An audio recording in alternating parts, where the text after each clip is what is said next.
Have you had an encounter you'd like to hear narrated on this channel?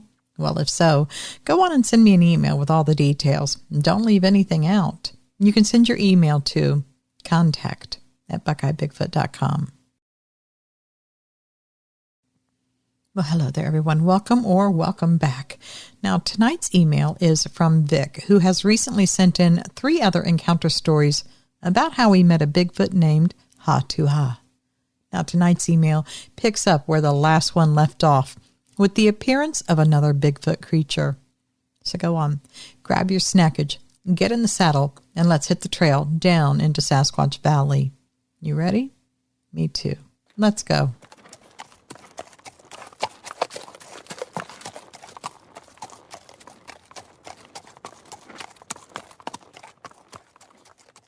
Hello all. I hope you are doing well and staying happy. I last left off telling you how Ha-Tu-Ha walked away from me, and I heard him talking in some language. Then he called out my name, Vic. Yes, he, for some reason, always stretches out the V in my name. He said my name, and I turned around. To my disbelief, there stood another being. Holy crap! Now, it wasn't as big as he was, but it was still 7.5 to 8 feet. She looked very nervous and kind of hunched over. Her eyes were dropped, like she was really afraid. I didn't want to scare her any more, so from a distance I waved hello. I kept my eyes a bit closed, and I made slow movements, speaking slow and soft. I gestured to them to sit, and they sat down. I took the sticks that Ha-Tu-Ha had put down, and I organized them in the correct order so I could ask him which one she was, wife or daughter. Her name was Shatinawas. She held her father's hand the whole time that we tried to communicate. I thought that was very cute. I attempted to ask her age. I did that for about 20 minutes. But I couldn't make him understand. After I gave up on that, he looked at her and pointed at me and said, Vic. She put her head down and said, Vic. I then repeated her name and then his name. I tried to use my hands to tell her that I'm a friend, with a big smile on my face. I did get a small smile out of her. I gestured to Ha-Tu-Ha that I'm hungry. It was about 10 a.m. by then. He understood, and he told his daughter and me to stay, using his hands. He then walked off. So I called her name. I stood up and gestured for her to follow me. I was going to go find mushrooms and other greens to eat, as well as some mint for tea. I gave her my hand to hold, and she actually held it while we walked. And I thought, I hope that's not considered disrespectful or will upset her father. We found mint, and she helped me pick some as we picked some garlic, mushrooms, and purslane. I had a tomato and some dressing that I had brought with me, hoping to make a meal for us if he did come. We got back, and it had been about 15 minutes since her father left. I washed all the items, boiled the tea, and made a big, nice salad. I put very little dressing on anything, but it was homemade and all natural. I gave her a little piece of tomato to taste. She actually ate it with no fuss, as if she'd had it before. After about 30 minutes, Ha-Tu-Ha came back with 5 rabbits. I could tell he broke their necks with his bare hands. I took them and started to clean them. I skinned them, and they were fascinated by my skinning skills. I gestured to Ha-Tu-Ha. Should I cook their portions or leave them raw? He said something to his daughter, and he pointed at the fire. I was going to take half of one for me and give them the rest, as we also had salad. I took the rabbits to the creek and washed them. I did leave all the guts in their portion, except for the portion that I had. I marinated them with some fresh garlic, salt and pepper, and spiked a stick through them and cooked them. He remembered that it would be hot from previously with the fish, so he warned his daughter. I took a large, heavy-duty garbage bag, cut it up, and put their food and mine on it. It amazed me how they held the hot meat in their hands with no reaction from the heat. I also ate with my hands right along with them. After we finished, he took her by the hand to the creek to wash up, so I did as well. They also drank water by cupping it in their hands. I did not drink the creek water. On the way back, she said something to her father, and he let go of her hand, and she went off. I looked at him as if to say, "Where's she going?"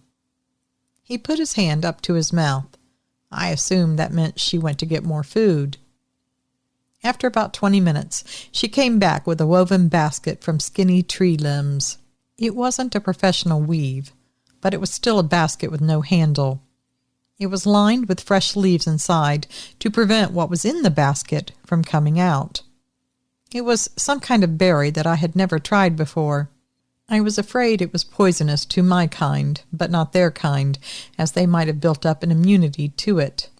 I made the decision to eat it anyway, but not too much in case I got sick.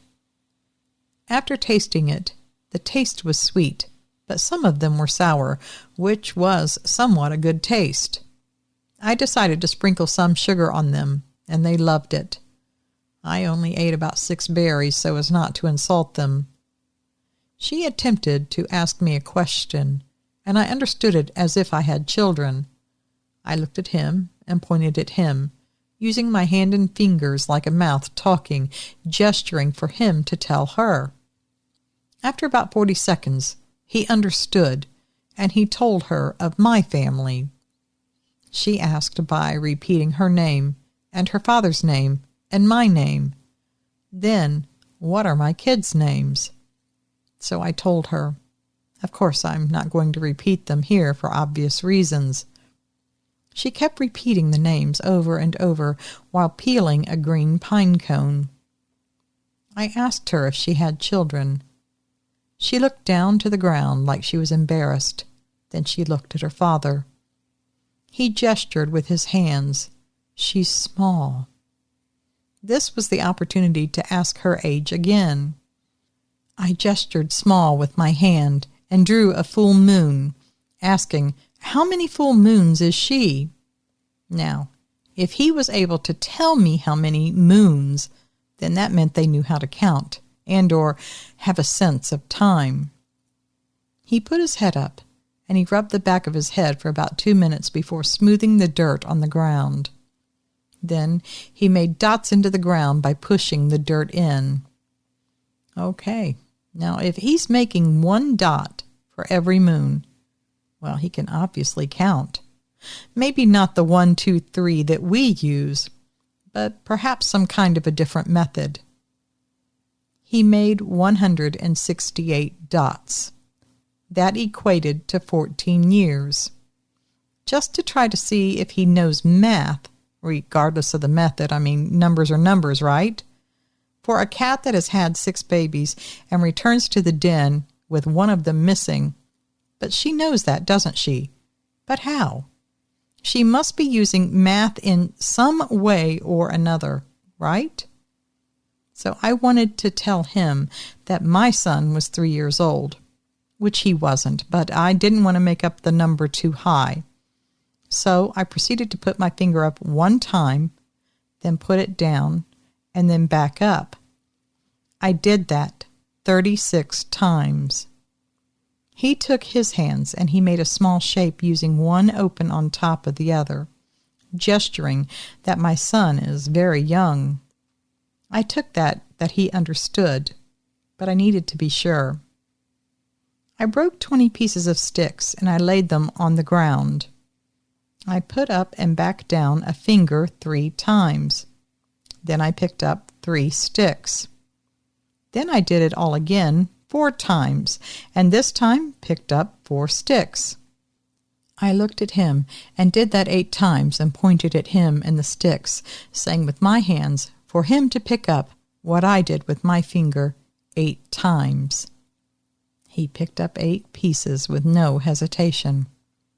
I proceeded to do it again, using 12 as the amount this time, and he did it once again. So the only thing different was they count in some other language because, well, numbers are numbers regardless of where you're from, right? That's how that cat mother knows one of her babies is missing. She does the math in her understanding of math. Now, math doesn't change. 2 men standing in the woods will always be 2 men, regardless of who or what is looking at them or how they count them. I hope you understand what I'm saying. So this, I think, will be the way we communicate with aliens in the future. Just wait and see. So we played this game for a while, and then Hatuha also tested me, and he was amazed, as was I. He gestured to me that they had to leave. We made the same plan to meet, but I tried to explain to him that we could not meet here anymore. He understood. Then he proceeded to take me to a clearing about 20 minutes away. I thought this was too close and also too open. I gestured to him. This is no good. He patted me on the back and gestured for me to follow him. After walking about 20 more minutes, we came to an area consumed with vegetation, so much so you couldn't see 12 inches in, and no human would ever go in there. He went first, pushing the vegetation away from my path. We came to a cliff. I looked down. It was about 30 feet down. I gestured. How do I get down? He understood, and then he went and pulled 10 saplings out from the ground with no effort. He began to tie them and breaking them. This went on for 30 minutes or so. When he finished, he had made a ladder. Not so pretty, but strong enough for his weight. I went down after him. When we got down, there was a cave with a ledge, kind of an awning that stood out from the entrance about 8 feet. He gestured that no one would find me here. After he came back up, he showed what I should do when I am climbing down. He showed me that I should cover up the ladder with the vines so no one will see it, and do the same when I leave. I let him know that I understood. I also took off my shoe and gave him a sock to hang in the tree up high for him the next time, and he did. He insisted on escorting me back to my camp to be sure I was safe. We decided not to use the horn and that he would come the same time as this time. I also gave him a bag of sugar to take. I hugged him and his daughter, and I said goodbye until next Saturday. After they left, I decided to pack all my stuff and go to the new location. Well, that's all, my friends, for this part. I promise part 5 will come soon. Be well, be safe, and God bless you all. Remember, be kind to your fellow human, and that includes what some of you call Bigfoot. Love you all, Vic. Well, thanks again, Vic, for sending us another email telling us about your encounters. We will all be happy to get part 5, so please send it on in.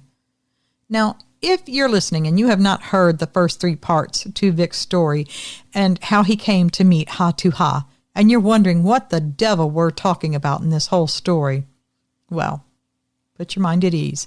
I'm going to put the links to the first 3 episodes that Vic sent in the video description below. It will explain how they came to meet each other, what's come before, and where they left off and picked up on this one. So you'll understand when part 5 comes out exactly where to pick up. So be sure to look for those if you're interested. Well, everyone, I think that's all I've got for you tonight. Thanks for joining me, and until we meet up again, please always remember, absence of proof is not proof of absence. Thanks for listening.